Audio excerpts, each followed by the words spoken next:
Right, let's talk about Raw, SmackDown, and NXT. So, Raw this week was Raw Reunion. I'm going to hold my hands up and say, at points, I popped like a little bitch. I'm part of the problem. Million Dollar Man's theme for a start, because his theme is awesome. No, I popped twice. In Stone Cold, probably. I popped to the toilet a couple times. I didn't pop for Stone Cold, no. I popped for Bray Wyatt murdering Mick Foley, and I popped for the Boogeyman. I'm the Boogeyman, and I'm coming to get you. I enjoyed every part of the 24/7 title this week, mainly because it's as silly as it needs to be. The fact that Pat Patterson was trending on Twitter in 2019 shows you how amazing the 24/7 Pat Patterson was a title holder in 2019 and was trending on Twitter. Cheers, WWE, for those memories. The 24/7 stuff was good. Intergender title now. It's now an intergender title because Kelly won it and Alundra Blaze. I didn't even know that was Alundra Blaze at first. I was like, "Who is that?" It's Alundra Blaze. And then of course they did the title in the bin spot before the $1 Million Man came out, and he says, "Everybody's got a price. Here's some money. I'll take the title off you." Yeah.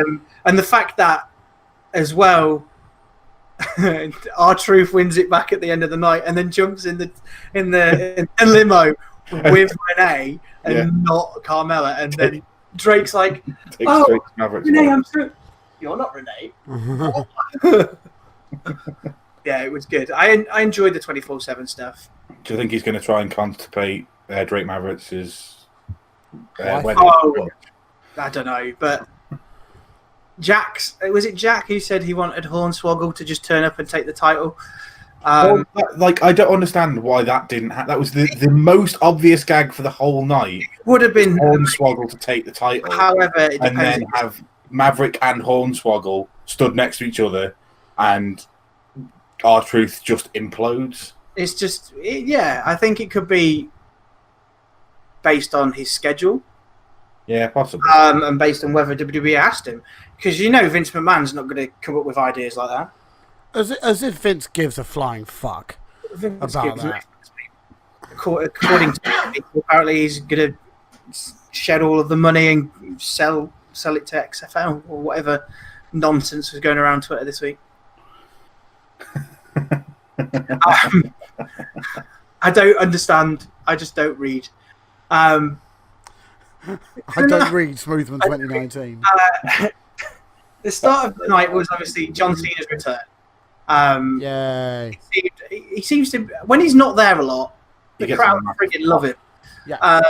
And then we had the Usos came out, and then we had the stupid gag about, "Oh, you look exactly like your mugshot." Tee hee hee hee. Cheers. Rikishi was there. Yes, mate. Rikishi was reportedly not allowed to take. We're not allowed to give out stink faces because he wasn't cleared to do so, because apparently health insurance reasons, from what I've read.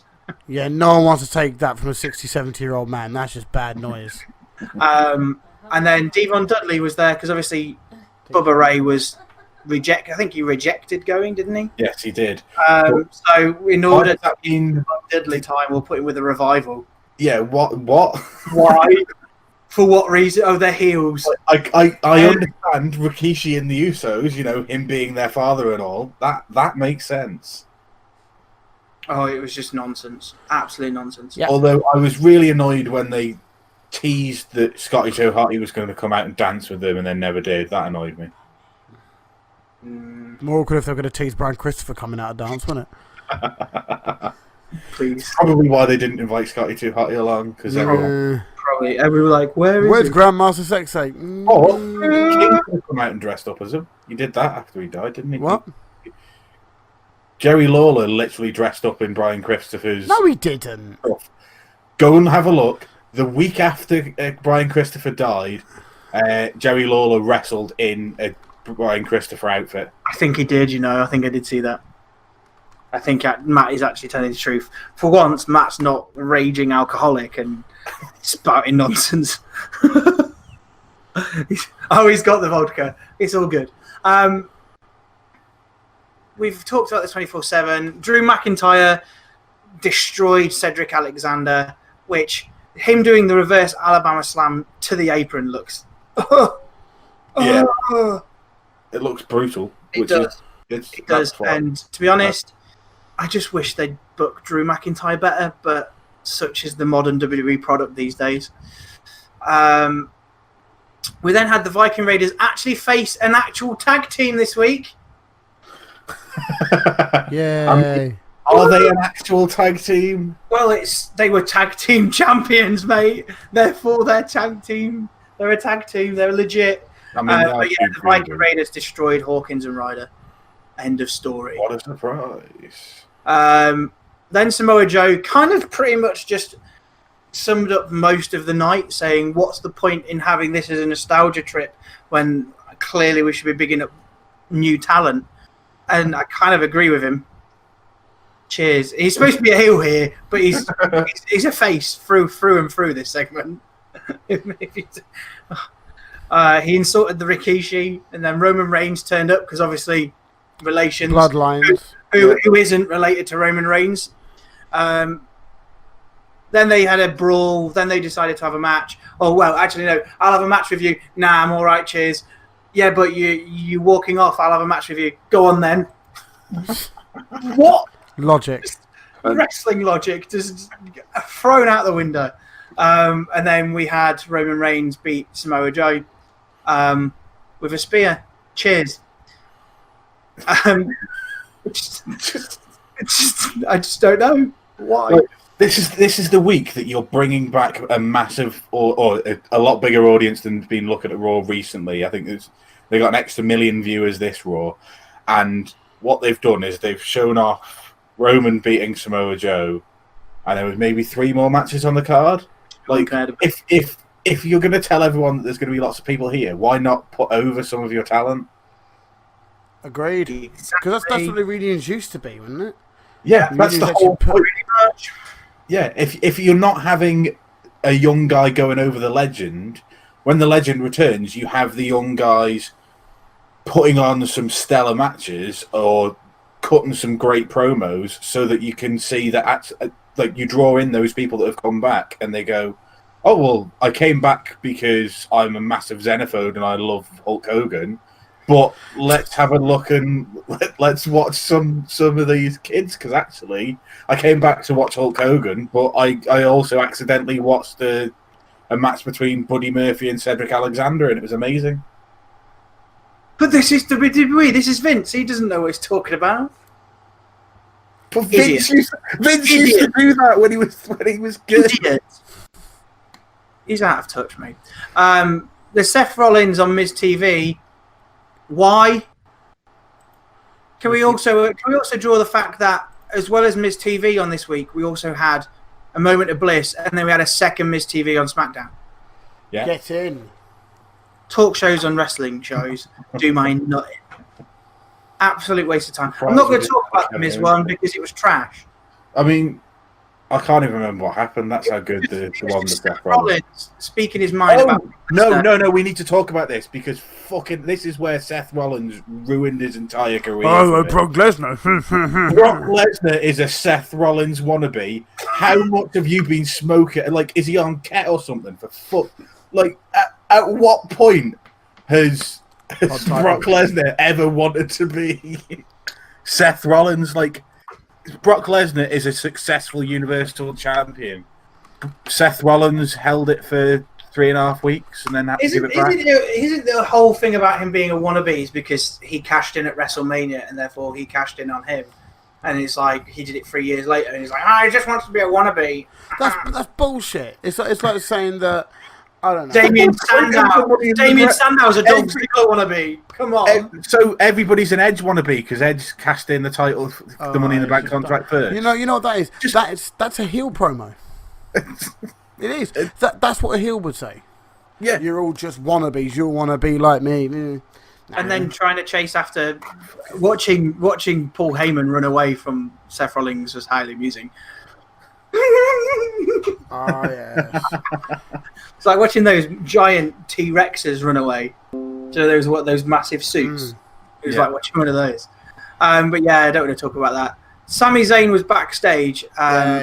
Interrupted a Legends party. Call out the has-beens. Rey Mysterio took offense. Bearing in mind, I'm sorry, I need to bring this up now. They're dubbing Alicia Fox as a legend. Yeah, full-time contract holder Alicia Fox is a legend. She's got a legendary Northern Light suplex now.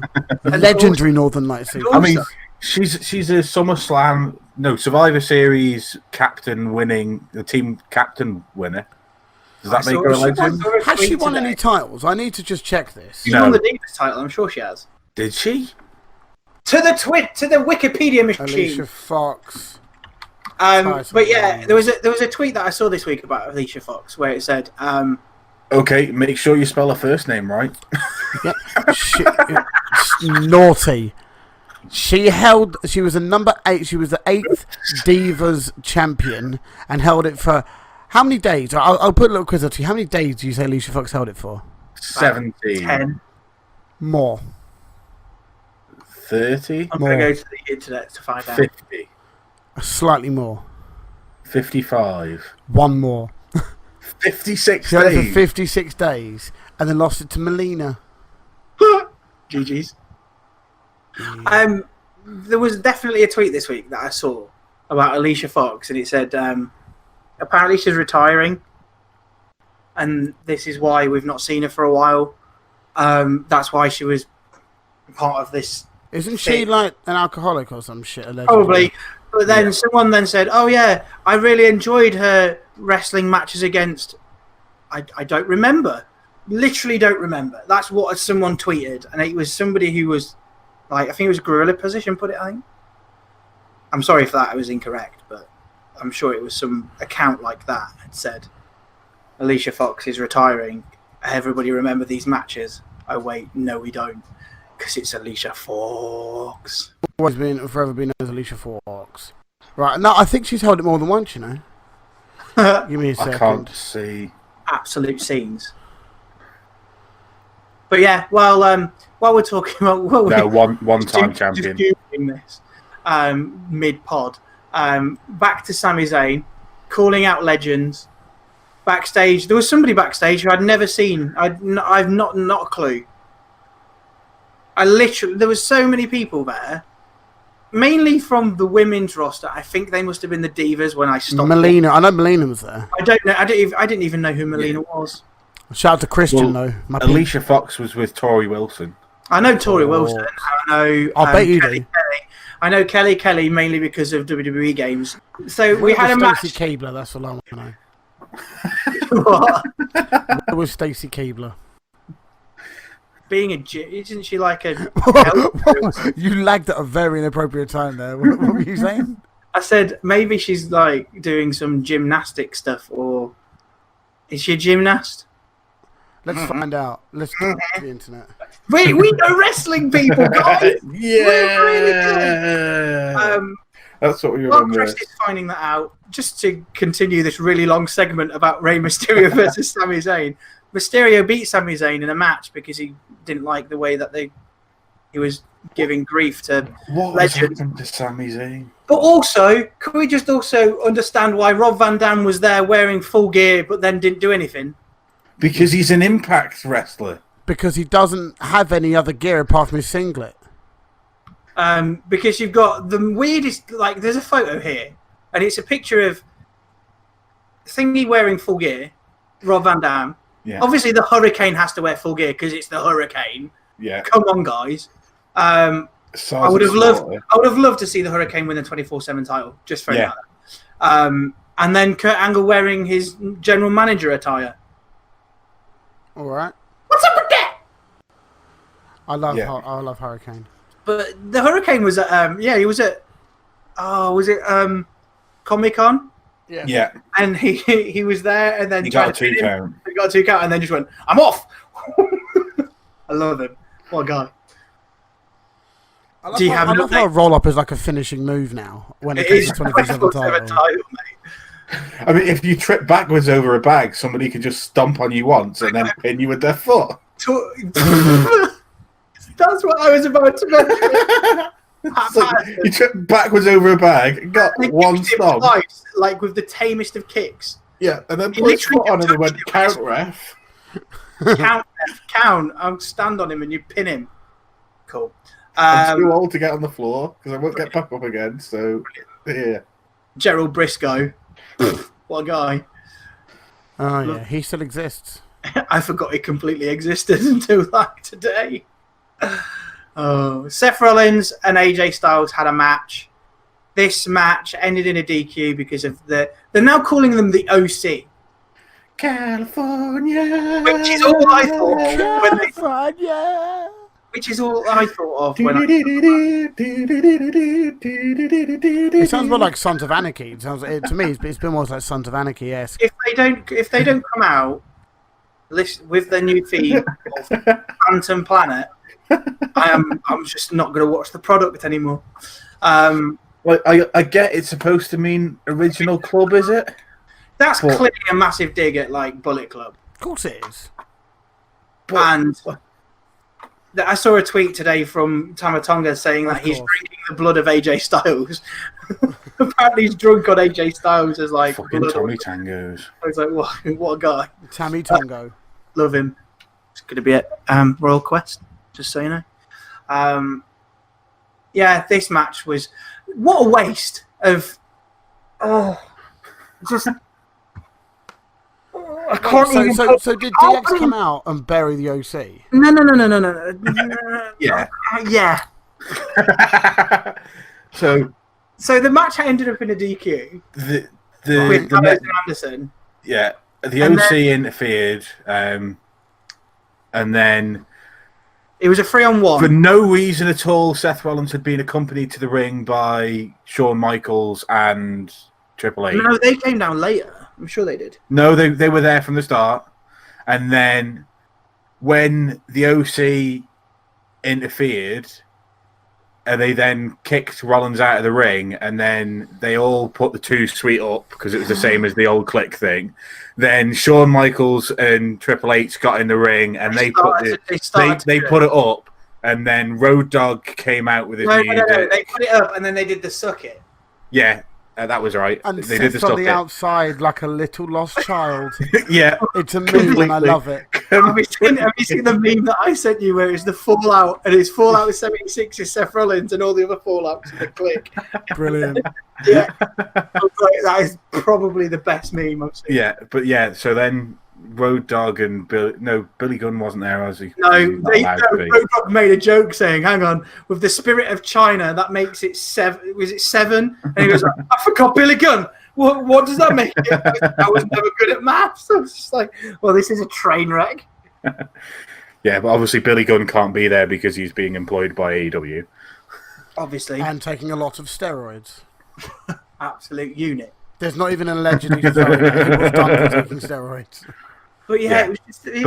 Now is it Kevin Nash is now part of the DX because he was part of the Click, isn't it? So they were wearing NWO shirts, him and Scott. And they came out with DX though, which the NWO is not DX. Like I know it was a direct copy. Bear in mind when Sting was there, when Sting had a match. Yeah, it was DX versus NWO. Continuity, guys, come on. We know you're friends, but on screen. It's fine because Triple H went over Sting though at Mania, so that makes total sense, doesn't it? Yeah. And then Seth ended his career. The end. I have to go now. My planet needs me.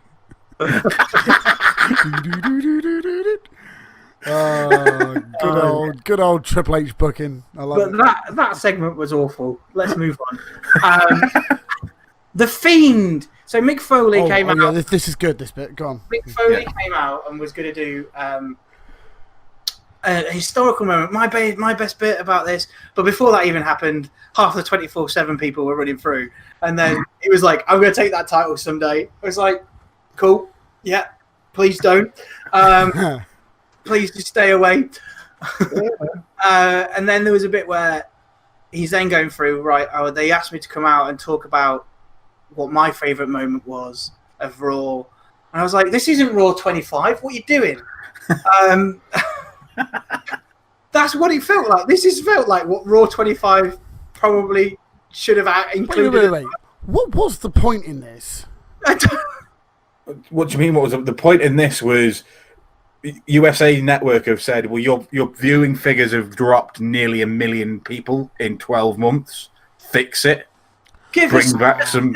And now we're up 640,000, I believe, for this one. Yeah. So great. Looks like we're going to get weekly Hulk Hogan appearances again. Please no. Going for Hulk Hogan to win the 24/7 title. That's the day that the 24/7 title dies.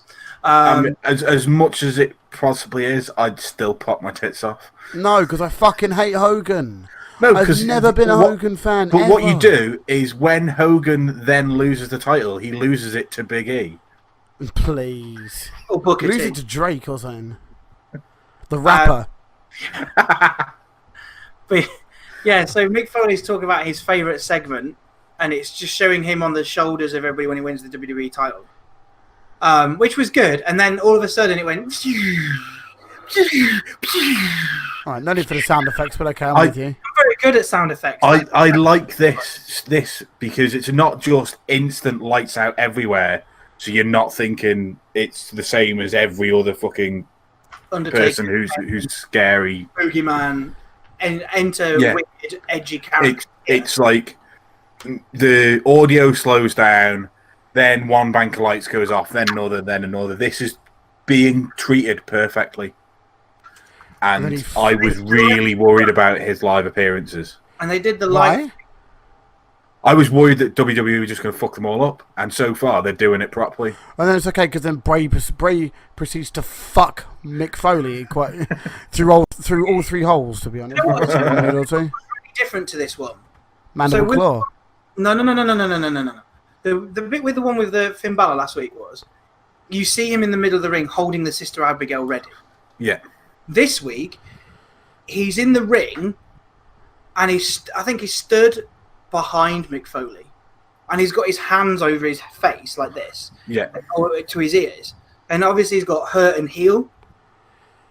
So he's put his hands to his ears, and then he takes the heel one away because the hurt one is talking to him, and then he goes and hurts Mick Foley. I noticed that. I was like, oh my god, yeah, actually, he's got hurt and heel. So is it sometimes where there might be this kind of entrance where he's in the middle of the ring and he's got heel and he goes, right, I'm going to heal you, you're going to be joining my band of brothers. Was his promo was his promo on Finn? That was SmackDown, wasn't it? That's SmackDown. Yeah, we'll get to that then. Okay. We'll get to that, yeah. So obviously they did the lights while he's doing the hurt and heel thing. Then he attacks Mick Foley and we still get a little bit of the lights and then it goes full light. Yeah. And to be honest, I enjoy every second of this. And from what they keep doing when we talk about it on SmackDown, I think the Fiend is going to be prominent more, which is good. Well, he's going to absolutely fuck the living daylights out of Finn Balor because Finn's off for 2 months. Yeah. But we'll get to that. Moment of Bliss, I actually skipped. Yeah, well, we'll skip it now then. It just descended into a brawl between Becky Lynch and Natalya for reasons. I mean, spoilers, it didn't even happen because Natalya interrupted before Alexa Bliss could finish her first sentence. So there was no moment of Bliss. What's the point? Why is Natalya in a title feud in 2019? Because they need something for her to. Because they need. There's no one really that Becky can face at the moment that's an easy win. Just scrap all of those other responses, Chris. She's Canadian. It's in Toronto. Oh, there you go then. Fine. Yeah, that's what we need. That's where SummerSlam is, isn't it? Interference maybe from Beth Phoenix. Maybe. Probably. For reasons. Braun Strowman versus local competitor. So apparently Bobby Lashley was worthless, and now we have local competitors. That's fine. I honestly, I'm fine with watching Braun murder individuals. That's fine. Yeah. That's perfectly fine. If you've got nothing else for him to do at the moment, beating up jobbers is perfect. Fine, yeah. Yeah, it just makes him keeps him looking strong. It's very clear. He didn't even need his finishing move to beat this 17-year-old kid. It's fine. What was his name?